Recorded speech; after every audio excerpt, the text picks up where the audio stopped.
Hi everyone, I'm Dan Gosling. I'm Principal Legal Record Specialist here at the National Archives. So I'm in the same department as Jessamy, who you heard from this morning, but I work and specialise in the pre-modern collections here. So legal records about 1450 to 1750, going a bit earlier or later, because the legal records don't care about periodisations, they just continue through. So, I mean, this presentation was very, very negative in the first draft. It's all the problems with the catalogues and the descriptions, because obviously a big part of my job is increasing the accessibility to all the various audiences that come into the National Archives, but it's also sort of highlighting a lot of these challenges to the records themselves, which we've heard from some of the challenges earlier today, but also just like the catalogue itself and what's on the catalogue versus what's actually the actual document itself.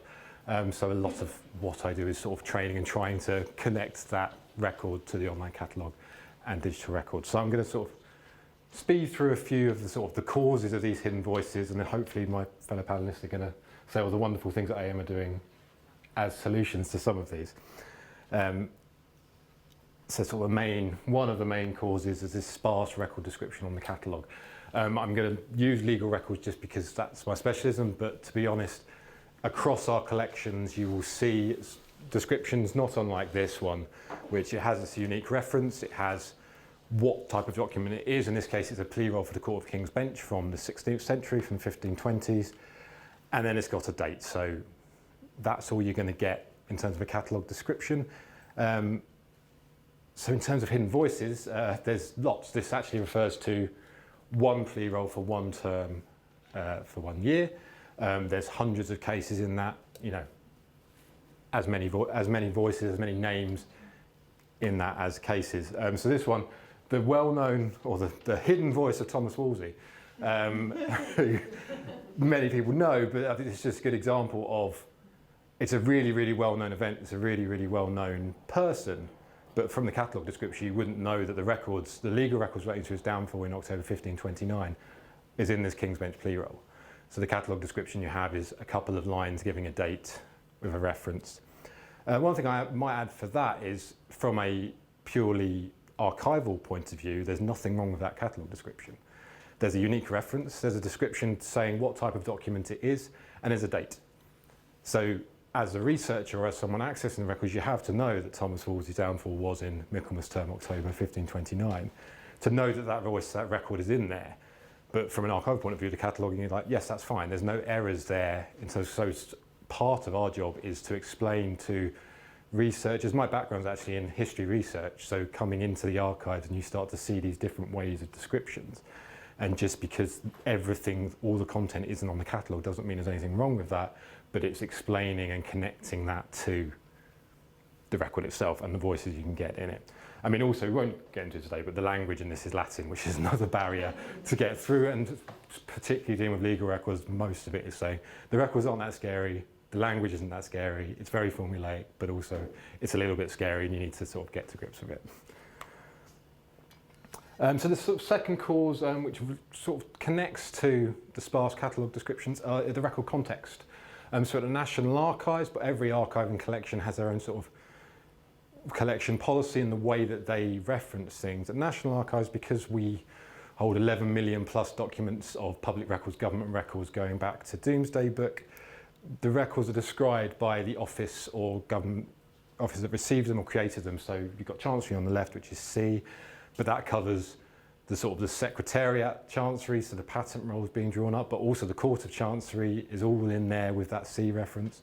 And then the more modern series, the Foreign and Commonwealth Office records with the FCO, and so on and so on. So you have to know that why a record has been created, where it's been created, and that gives you an idea of where it is in our collection. Again, with the description alone, you're not going to be able to get to that information. Again, I'm just going to use the example of legal records. So this is from the 1650s. It's Exchequer Court of Equity, and it's relating to wine licences and in the Isle of Wight. So it's some of my own research I've been doing, but it demonstrates quite well how things can be spread across our collection based on the office they came into and the document type. So what we have here is a bill of complaint. So someone's brought in their complaints to the Court of Exchequer. These are the depositions drawn up, the witness statements drawn up as part of the case. And then this here is a volume drawn up. Again, it's the same part of the same case within a year or so, with the sort of the outcome and decree of the case, which sounds great. And you're like, okay, I'm interested in this one case, so you try and look into the catalogue and try and find it. The problem with the record context, or you need to know the record context, because these are 3 separate series.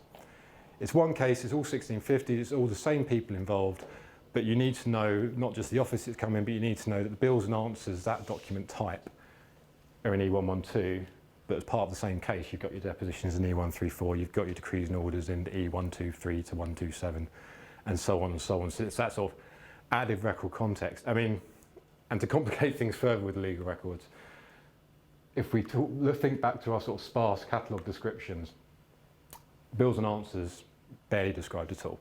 They're arranged by reign. So for this case, it's the Commonwealth. So the case is between 1649 and 1660. They're arranged by county. So that's something, if you know it's Hampshire, you're looking for Southampton.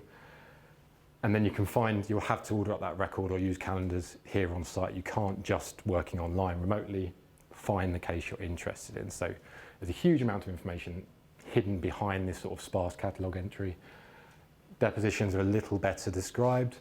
But again, without knowing the context, you don't know that this is related to that at all.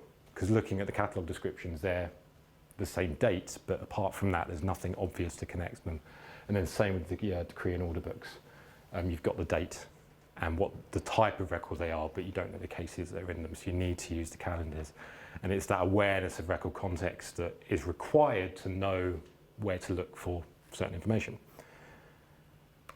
And again, I'll say in terms of the cataloguing, there's not actually anything wrong with the catalogue description there. Describe the document type, but it requires that extra bit of knowledge on top of that to get into these records. So this is a more modern example of why record context is very important, and it leads into sort of the next section of sort of issues with hidden voices and problematic terminology. So this is depositions relating to criminal court cases. So in terms of the catalogue description, you've got the defendant in the case, you've got what they are accused of, and it's described as a deposition, which means it's witness statements in the case.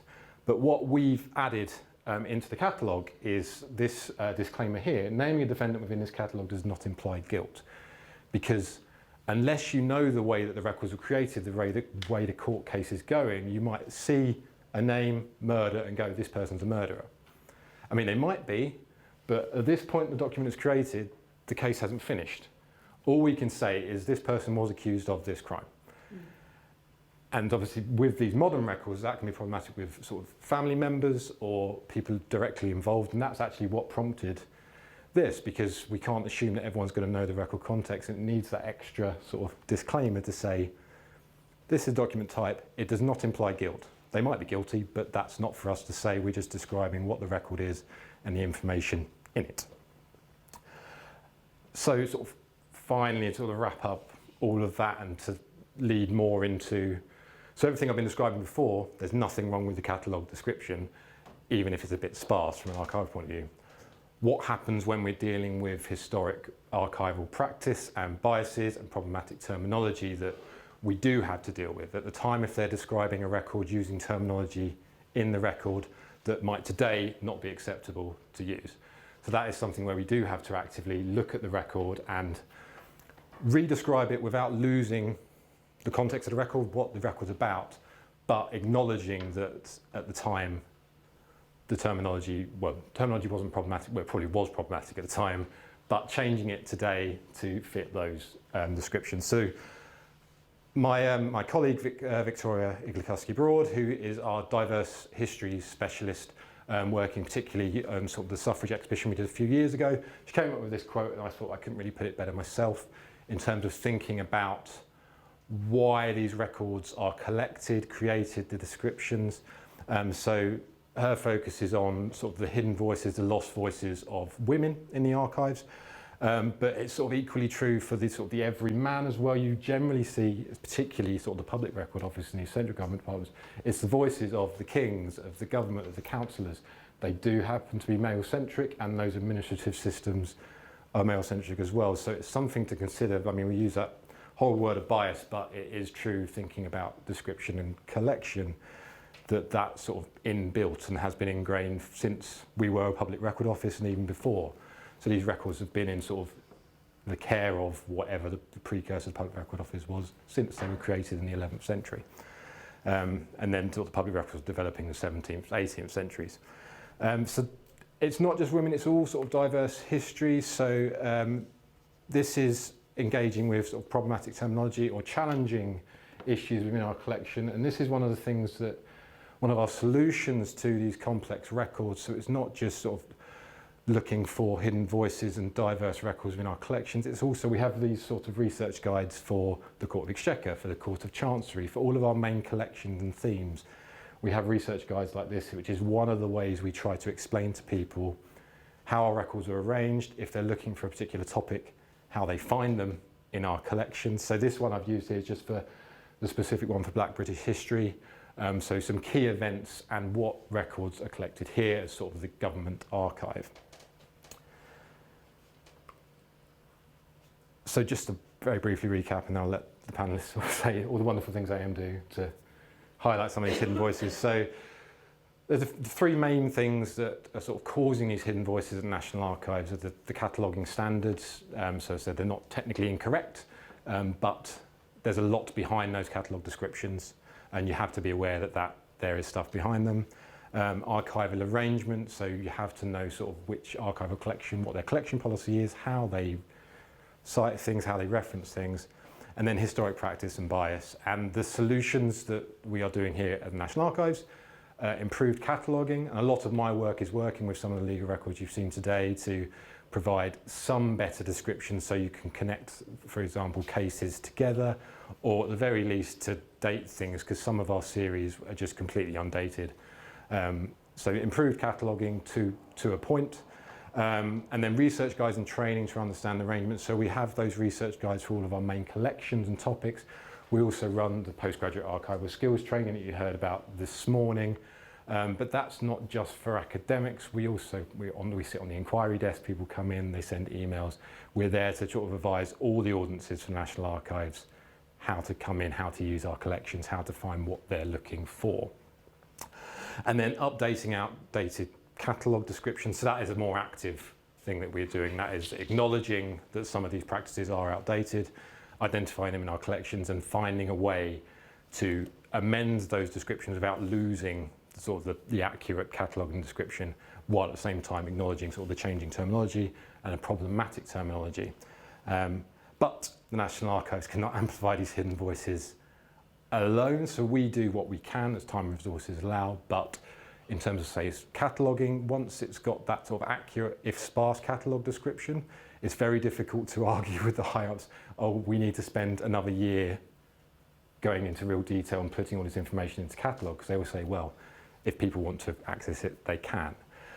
So we can't do it alone internally, and that's why we work with external partners who can sort of enhance these collections and bring together collections which we otherwise couldn't, because we're sort of bound by these archival arrangements.